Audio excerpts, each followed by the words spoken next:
കർണാടകയിലെ ബാഗൽകോട്ട്, ദാവൺഗരെ സൗത്ത് നിയമസഭാ മണ്ഡലങ്ങളിലെ ഉപതെരഞ്ഞെടുപ്പ് ഫലം മെയ് 4-ന് പ്രഖ്യാപിക്കാനിരിക്കെ സംസ്ഥാന രാഷ്ട്രീയത്തിന്റെ കണ്ണുകൾ ഉപമുഖ്യമന്ത്രി DK ശിവകുമാറിലേക്ക് നീളുന്നു. പാർട്ടിക്കുള്ളിലെ ആഭ്യന്തര തർക്കങ്ങൾക്കിടയിലും കോൺഗ്രസിനെ ഒറ്റക്കെട്ടായി നിലനിർത്താൻ ശിവകുമാർ നടത്തുന്ന പോരാട്ടം അദ്ദേഹത്തിന്റെ രാഷ്ട്രീയ ഭാവിയിൽ നിർണായകമാകും. കേവലം പ്രാദേശിക പോരാട്ടങ്ങൾ എന്നതിലുപരി കർണാടക കോൺഗ്രസിന്റെ ഐക്യത്തിനുള്ള ഒരു പരീക്ഷണമായാണ് ഈ ഉപതെരഞ്ഞെടുപ്പുകൾ വിലയിരുത്തപ്പെടുന്നത്. മുഖ്യമന്ത്രി സിദ്ധാരാമയ്യ ഭരണം നയിക്കുമ്പോൾ തന്നെ പാർട്ടിക്കുള്ളിലെ ഭിന്നതകൾ പരിഹരിക്കാനും കേടുപാടുകൾ തീർക്കാനുമുള്ള കഠിന പ്രയത്നത്തിലാണ് ശിവകുമാർ. ദാവൺഗരെ സൗത്തിലെ പ്രചരണവേളയിൽ സ്ഥാനാർത്ഥി നിർണയത്തെ ചൊല്ലി പ്രാദേശിക നേതാക്കൾക്കിടയിലുണ്ടായ തർക്കങ്ങൾ പാർട്ടിക്കുള്ളിലെ വിള്ളലുകൾ തുറന്നുകാട്ടിയിരുന്നു. ചില ന്യൂനപക്ഷ നേതാക്കൾ പരസ്യമായി അതൃപ്തി പ്രകടിപ്പിക്കുകയും നസീർ അഹമ്മദ്, അബ്ദുൾ ജബ്ബാർ തുടങ്ങിയവർക്കെതിരെ അച്ചടക്ക നടപടി സ്വീകരിക്കേണ്ടി വന്നതും വലിയ ചർച്ചകൾക്ക് വഴിവെച്ചു. എന്നാൽ ഭിന്നതകൾ പാർട്ടിയെ തളർത്തുന്ന ഘട്ടത്തിൽ നേരിട്ട് ഇടപെട്ട ശിവകുമാർ ആരെയും വ്യക്തിപരമായി ലക്ഷ്യം വയ്ക്കുന്നില്ലെന്നും ആഭ്യന്തര റിപ്പോർട്ടുകളുടെ അടിസ്ഥാനത്തിലാണ് നടപടികളെന്നും വ്യക്തമാക്കി. സ്ഥിതിഗതികൾ ശാന്തമാക്കി ശിവകുമാർ പാർട്ടിക്കായി നിർണായക പങ്കുവഹിക്കുമ്പോഴും അദ്ദേഹത്തിൻ്റെ മുഖ്യമന്ത്രി സ്ഥാനത്തെക്കുറിച്ചുള്ള അനിശ്ചിതത്വം ഇപ്പോഴും തുടരുകയാണ്.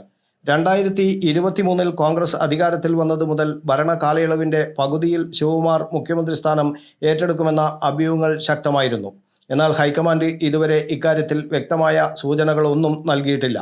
നിലവിലെ മന്ത്രിസഭയുടെ പ്രവർത്തനക്ഷമതയിൽ അതൃപ്തിയുള്ള ചില MLAമാർ കഴിഞ്ഞ ദിവസം ഡൽഹിയിലെത്തി പാർട്ടി അധ്യക്ഷൻ മല്ലികാർജ്ജുൻ ഖാർഗെയുമായും KC വേണുഗോപാലുമായും ചർച്ച നടത്തിയത് വലിയ രാഷ്ട്രീയ പ്രാധാന്യം അർഹിക്കുന്നു.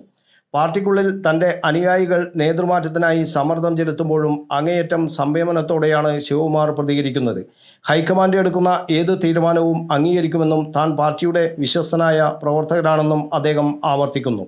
അതുകൊണ്ട് തന്നെ ഈ ഉപതെരഞ്ഞെടുപ്പ് ഫലം വെറും സീറ്റുകളുടെ കണക്കല്ല, മറിച്ച് DK ശിവകുമാറിൻ്റെ രാഷ്ട്രീയ കരുത്തിൻ്റെ അടയാളം കൂടിയാണ്.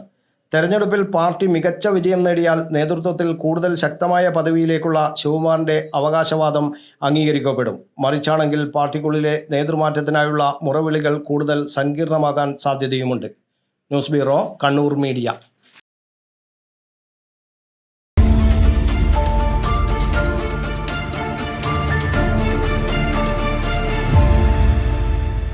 വിവാഹ പർച്ചേസുകൾക്ക് കുറഞ്ഞ പണിക്കൂലിയിൽ സ്വർണം മുൻകൂട്ടി ബുക്ക് ചെയ്യാൻ അഡ്വാൻസ് ബുക്കിംഗ് സ്കീം. പണിക്കൂലിയിൽ 50% വരെ ഡിസ്കൗണ്ട് നേടാൻ മൈ ഗോൾഡ് സേവിംഗ് സ്കീം. പണിക്കൂലി ഒന്നുമില്ലാതെ സ്വർണ്ണാഭരണം സ്വന്തമാക്കാൻ ഗോൾഡൻ ബഡ് സ്കീം. എന്നും വിശ്വസ്തയോടെ സ്വർണം സ്വന്തമാക്കാൻ ആരാധന ജ്വല്ലറി, കുവൈത്ത് ആൻഡ് കണ്ണൂർ.